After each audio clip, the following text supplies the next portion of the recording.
بڕیار بوو لە ئایندەیەکی نزیکدا وەفدێکی هەرێمی کوردستان سەردانی بەغداد بکات بۆ چارەسەرکردنی کێشەکانی نێوان هەردوولا، بەڵام تاکو ئێستا کاتی چوونی وەفدەی هەرێم دیاری نەکراوە. پەرلەمانتارێکی ئەنجومەنی نوێنەرانیش ڕەخنا لە دواکەوتنی وەفدە دەگرێت. بڕیار بوو وەفدێکی دیکە لە هەرێمی کوردستان لەسەر ئاستی لیژنەیەکی باڵا لە حزبە سیاسەکان لە هەرێمی کوردستان لەگەڵ عێراق دانیشتن بکەن و لە ڕووی تەکنیکیشەوە ئەو کێشە و گرفتانە چین کە پەیوەندی بە بودجە و موچەی هەرێمی کوردستان هەیە چارەسەر بکرێ. هەتا ئێستا ئەو وەفدەی هەرێمی کوردستان نەهاتوتە بەغدا، ئەمە یەکێکە لەو خاڵانەی کە پێویستە ڕەخنەی لێ بچێرێ. دەبێ حکوومەتی هەرێمی کوردستان زۆر جددی بێ. دوایین چوونی وەفدی هەرێم بۆ بەغدا تاوکات بوو لەگەڵ دەستپێکردنی ئۆپەراسیۆنی ڕزگارکردنی مووسڵ، یەکێک لە ڕێکەوتنەکانی نێوان هەردوولا.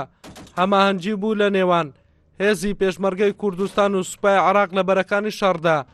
لە ئێستاشدا داوا دەکرێت لەگەڵ پێشڕەویەکان لە ئۆپەراسیۆنی مووسڵ وەفدی حکوومەتی هەرێمیش لە سەردان و هەوڵەکانی بەردەوام بێت بۆ چارەسەرکردنی کێشەکان. باشترین فرسەت دەرفەت ئەوەیە ئێستا حکوومەتی هەرێم داوا بکە کە شاند بچی یاخۆ شاندی بەغدا بێ لەسەر کێشەکان قسە بکەن، لانی کەم یعنی شتێک ئامادە بکەن. ئەگەر هەمووش تاوانەبی ئامادە بکەن قسەی لێ بکەن، ئێتیفاق و ڕێککەوتن هەبێ کە ئەوەی دوای ئەو شەڕا بزانین چۆن ئەمە جێبەجێ دەکرێت. بەس ئێمە بەدەستی خاڵی بچینەوە دوای ئەو شەڕانە، ینی بەڕاستی هەتا تۆ دەست پێ دەکەوە جارشکە ئەمە زۆر دوور دەکەوێتەوە و چێش زەمانەتی ئەو ئیشەیە زەمانەتێک نەبوو، یعنی ئەو زەمانەتە ئەوەی کە زەمانەتیدا زەمانەت ئەوە بەس بچن لەسەر مووسڵ هەماهەنگی بکەن.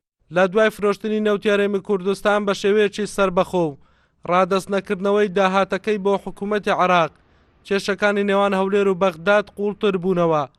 حکوومەتی عێراق بڕیاری بڕینی بودجێ هەرێمی کوردستانیدا. لەو ڕۆژەوەش تاکو ئێستا لە پرسراوانی باڵای نێوان هەولێر و بەغداد دیدار و کۆبنەوەکانیان بەردەوامە بۆ چارەسەرکردنی کێشەکانی نێوانیان. هەڵگورد ئەحمەد، کورسات نیوز، هەولێر.